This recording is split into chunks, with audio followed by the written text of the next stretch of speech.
You didn't have anxiety meds. You had a screen door that slammed behind you, and a mom who didn't know exactly where you were. And somehow, that was fine. Nobody scheduled your playdates. Nobody tracked your screen time. There was no screen to track. You just went outside. And the world took you as it found you. No instructions, no supervision, no apologies. But here's the thing nobody ever told you. That decade didn't just give you memories, it gave you a nervous system, one wired for a world you didn't even know you were inheriting. And whether you notice it or not, it's still running today. Everything about how you handle pressure, how you love, how you go quiet when you're hurting, traces back to one decade, one American atmosphere, one era that shaped a generation in ways we're only now beginning to understand. This is what the 1970s actually did to you.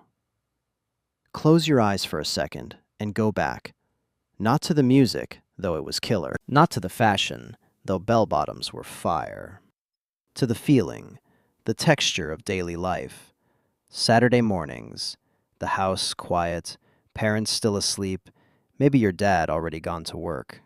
3 TV channels, Saturday morning cartoons, and a world exactly the right size.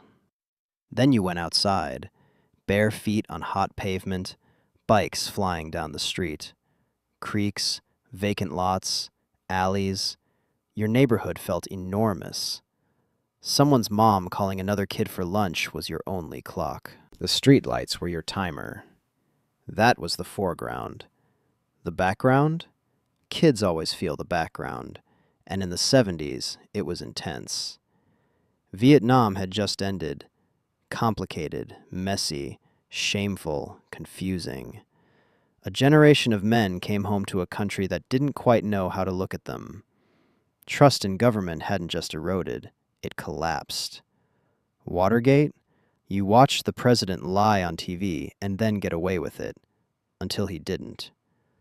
Gas lines, stagflation, the doomsday clock ticking like your parents mentioned it like the weather. Nuclear drills in schools. Adults scared in ways they couldn't explain. Families were changing too. Divorce rates peaked in '79. Kids learned early that permanence was optional. You were a latchkey kid, or you knew one. Empty houses, snacks made yourself, TV flickering. Homework, or maybe not. Just waiting for the key in the door. That was the climate your nervous system grew up in, and it built something very specific in you. 6 things, actually. The first is what I'd call calibrated calm. The condition was this. You lived inside low-grade, constant uncertainty. The economy, the news, the ambient fear of nuclear annihilation, it was always there. Your nervous system chose function over panic. It learned to operate inside chaos.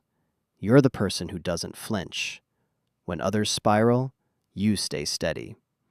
People call it stoic or unshakable, and it is strength. But sometimes you don't even notice how much you're carrying until your body reminds you. The second is radical self-reliance. Latchkey kids didn't just become independent. They absorbed a fact. No one is coming. You solved problems yourself. You locked doors, fixed what broke, and didn't ask for help because either there was nobody or it felt like weakness. You're exceptionally capable, resourceful, but asking for help? That's tricky. Relationships, work, life. You give more than you take, sometimes resenting it quietly. You carry a specific loneliness, not from being alone, but from never letting anyone all the way in. The third is what I call authority skepticism. Nixon, Vietnam, leaders lying, adults repeating lies they couldn't fix. You didn't become cynical, you became discerning. Rules and authority weren't sacred, they were evaluated. You read between the lines. You spot the angle nobody else sees. In healthy doses, it's a gift, but sometimes it builds walls. Skepticism catching the real along with the fake. The fourth is analog imagination. You were bored. Totally, expansively bored. No algorithm, no YouTube, no phone. Just Tuesday afternoon and a backyard or a block. You invented worlds, daydreamed richly, made entertainment from nothing. You're comfortable with solitude. Quiet doesn't scare you. You think deeply, patiently, creatively. Not because you're smarter, but because your imagination was exercised like a muscle. The fifth is the loyalty paradox. When the divorce rates spiked, when families fractured, when you watched permanence become negotiable, something split in you. Some people responded by becoming fiercely, almost inflexibly loyal. To people, to places, to their word. As if commitment was the only thing standing between them and chaos. Others responded with a quiet, barely conscious inability to fully commit, because they learned early that forever was a story people told before they left. Most people who grew up in the 1970s carry both. You love deeply, and you hold something back. You want permanence, and you don't fully believe in it. You show up completely, and keep one foot near the door. This is not contradiction. This is the psychological fingerprint of a generation that learned love and loss in the same sentence. The sixth is competence as identity. No participation trophies, no gold stars for showing up. You either did it or you didn't, and the scoreboard was not adjusted for feelings.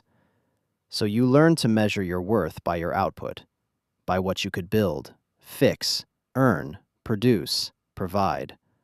Achievement wasn't something you pursued, it was something you became. Today you are likely one of the hardest working people you know, and probably one of the most quietly depleted.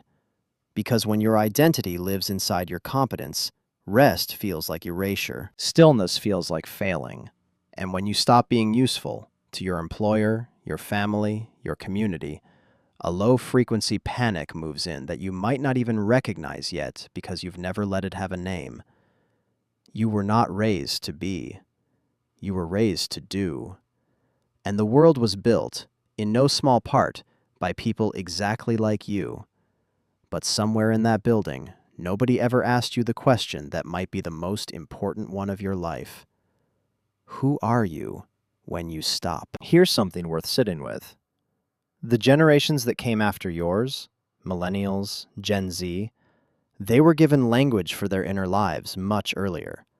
Anxiety has vocabulary now. Trauma has frameworks. Emotional literacy is taught and practiced and shared openly in ways that simply did not exist in the 1970s. That's not weakness. That's actually a kind of progress. You lived it forward. No map, little softness, a world that could rattle anyone. And yet, you steadied yourself. You kept going. You became someone who could survive almost anything. Now, looking back, the real question isn't whether you survived. It's whether you'll let yourself do more than survive. That child who let the screen door slam behind them, who disappeared into the afternoon and came home just before dark, never told anyone they were scared. They made it. You made it. And maybe, if a memory stirred in this video, you'll find it's not yours alone.